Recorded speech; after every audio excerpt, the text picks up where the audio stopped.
In America, everyone counts, and the 2020 census is how that great promise is kept. Respond today online, by phone, or by mail, and help inform hundreds of billions in funding for education, health programs, and more. Shape your future. Start at 2020census.gov. All right, folks, a report by the Senate Intelligence Committee totaling nearly 1,000 pages found that the Russian government launched an extensive campaign to try to sabotage the 2016 election to help Donald Trump become president, and that some members of Trump's advisors were open to the help from an American adversary. But Donald Trump kept saying that this was a hoax. That's what he was saying. The report details that Paul Manafort was passed on information to a Russian intelligence officer. The report also states that when the extra video came out of Donald Trump talking about grabbing a woman by her vagina, is that what he said? They got a heads up on that video going out that Roger Stone contacted WikiLeaks and said, drop emails from John Podesta, which came 30 minutes after the videotape came out. Now, of course, Donald Trump, he pardoned Roger Stone. And Stone tried to say, well, no, he was never in contact with those Russians. Kind of interesting. We're waiting to get Malcolm Nance on.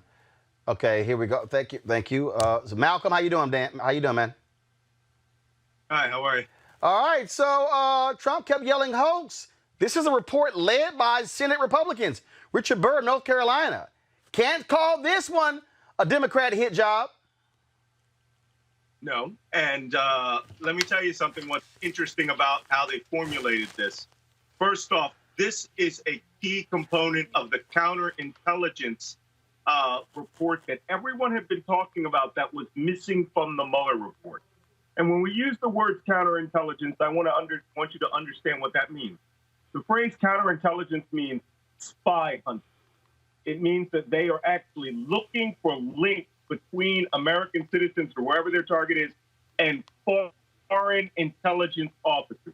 This report, which you said the Republicans helped draft, signed off on, clearly shows that Paul Manafort was carrying out his activities that he did in the Ukraine back in the early 2000s, in which he acted as an agent of a foreign government in order to attack the elections to get Ukraine out of their attempt to go into NATO. Paul Manafort came in as a straight, dirty, trick operative, and this report really hints that Russia and the Trump campaign put him in that job, perhaps, to do the same thing to the United States, to throw an election and put a pro-Moscow puppet in there. So, again, all we've heard, hoax, hoax, hoax. And their report says that WikiLeaks dropped the emails after Roger Stone said, hey, we need your help. Drop them. Yeah. Well, all I know is a lot of people owe me some apology because we've been on this for 4 years, where I identified in my first book, Plot to Hack America, in September of 2016, 6 weeks before the election, that Paul Manafort would be the key player in what I called, Donald Trump's dirty trick team, or I think I called them the Kremlin crew, Mike Flynn, Paul Manafort, Roger Stone. And in my latest book, The Plot to Betray America, I have a whole chapter on Manafort and Stone and how they detail how they would set this up and why. And all of it turned out to be true. And the Republicans are still going to call this a hoax. In the appendix to this, they actually said that this proved there was no collusion. The entire report is a report on collusion with foreign intelligence agencies, and Manafort, in intelligence parlance, may actually have not been an asset. That would just be too easy. He may have been an actual paid agent of Moscow. That's a traitor in most common parlance. And this is the same guy they let out now to serve out his 3-year sentence at home, and benefiting from all the money that he took from Ukraine and Moscow oligarchs. So it's absolutely a disgrace. Malik, they can't act like this was no big deal. This is a Republican-led report. Yeah, well, this is the beautiful trick about Republicans. They will just say it. They will come out in light of the facts and say, there's nothing here. This just proved what we already knew, what the Mueller report, no collusion, Donald Trump is innocent. All right? Don't believe your lying eyes. And that is part of the information operation Russia led them to. Russia also put into their mouth. Foreign intelligence officers told them to blame Ukraine, right? And to lie about WikiLeaks. Donald Trump apparently lied to Congress and the Mueller report about his contacts with Roger Stone and WikiLeaks. Roger Stone was literally drafting tweets that were Russian propaganda in order to cover Russia and make a détente, as he used it, between Moscow and the United States. These people, if they lose this election, they're all going to go to prison again. Because now there's a completely different aspect of this story we're seeing, which is, were they spies for foreign power? Malik. And so one of the things that I heard Malcolm say, he said that there perhaps, that Manafort was put in this position perhaps to essentially work against the United States. And I think you mentioned earlier when you first started that this is one of the documents that apparently was missing from the Mueller report. What I want to know, or what my question is, and I'm sure many people out there are wondering, considering the what Mueller had at his disposal, why was this not included in because it seems as if you're suggesting this is something that is definitely, if not criminal, definitely impeachable on the part of the administration. But considering how much leeway Mueller had, why is this not something that was included in his final report, if it's something that is so indicting?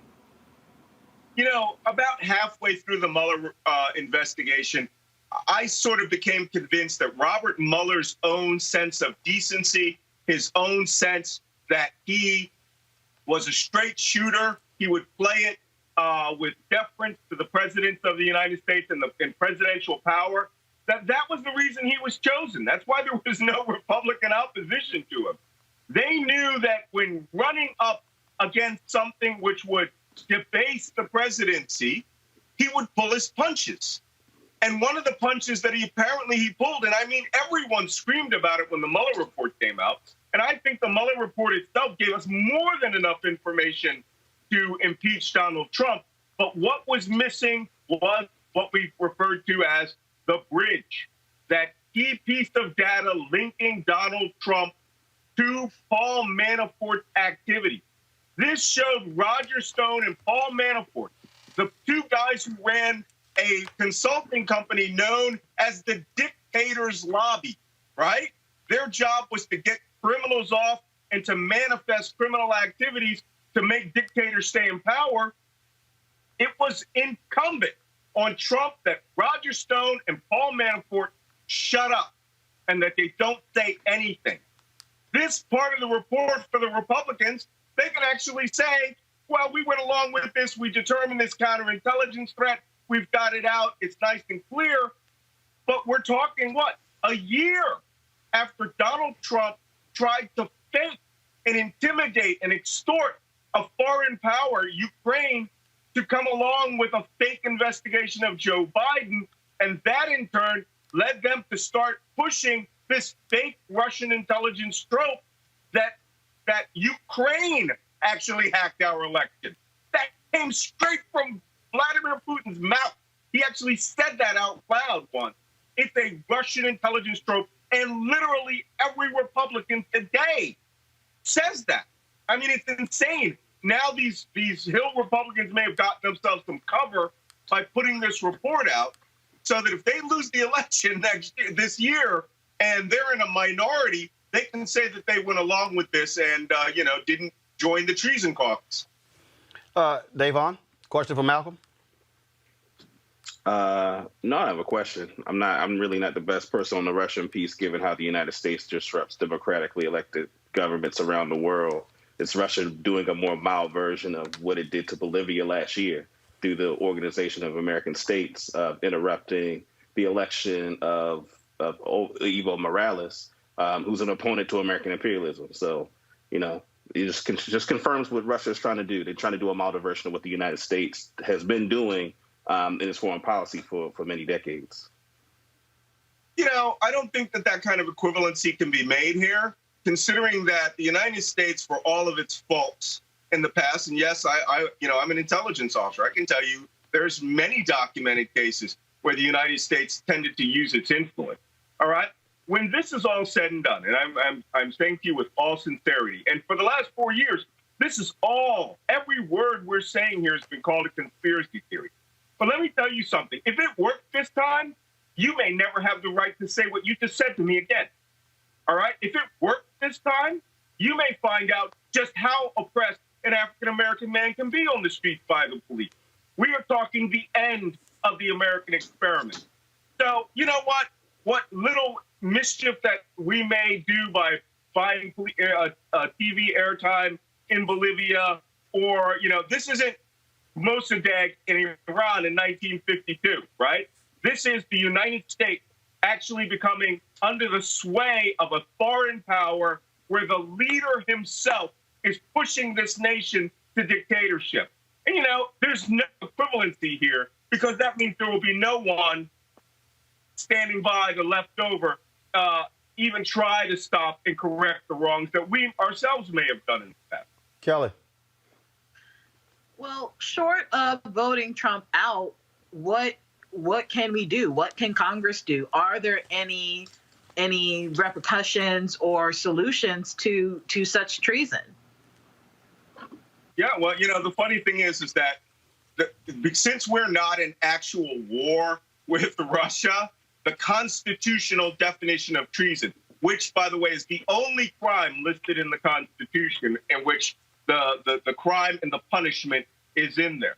Other than vote, that's the way that we've rigged this game. That's the way that this thing is, right? This is one of those little things that I use when I talk to pro-Trumpers all the time. Explain to me why you support treason. And the first thing they do is they default. They say, Barack Obama spied on everybody. Look, all we have is the vote.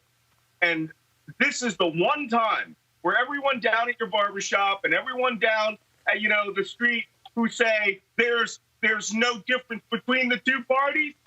Okay, these are the people who hate Black Lives Matter and are trying to designate it a terrorist group. We lose this election, they can and will be designated a terrorist group. So this is like Michelle Obama said last night, vote like your life depends on it, because I'm telling you, we're all African Americans here, and all of our people of color sisters, brothers and sisters. Our entire political and personal existence is at stake this year. No joke. Malcolm Nance, national security expert, and we appreciate it. Thanks a lot. Our pleasure. All right, folks, back to our Roland Mark Unfiltered video in just one moment. As our community comes together to support the fight against racial injustice, I want to take a second to talk about one thing we can do to ensure our voices are heard. Not tomorrow, but now. Have your voices heard in terms of what kind of future we want by taking the 2020 census today at 2020census.gov? Now, folks, let me help you out. The census is a count of everyone living in the country. It happens once every 10 years. It is mandated by the U.S. Constitution. The thing that's important is that the census informs funding, billions of dollars, how they are spent in our communities every single year. I grew up in Clinton Park in Houston, Texas, and we wanted new parks and roads and a senior citizen center. Well, the census helps inform all of that and where funding goes. It also determines how many seats your state will get in the U.S. House of Representatives. Young Black men and young children of color are historically undercounted, which means a potential loss of funding for services that helps our community. Folks, we have the power to change that. We have the power to help determine where hundreds of billions in federal funding go each year for the next 10 years. Funding that can impact our community, our neighborhoods, and our families and friends. Folks, responses are 100% confidential and can't be shared with your landlord, law enforcement, or any government agency. So please take the 2020 census today. Shape your future. Start at 2020census.gov.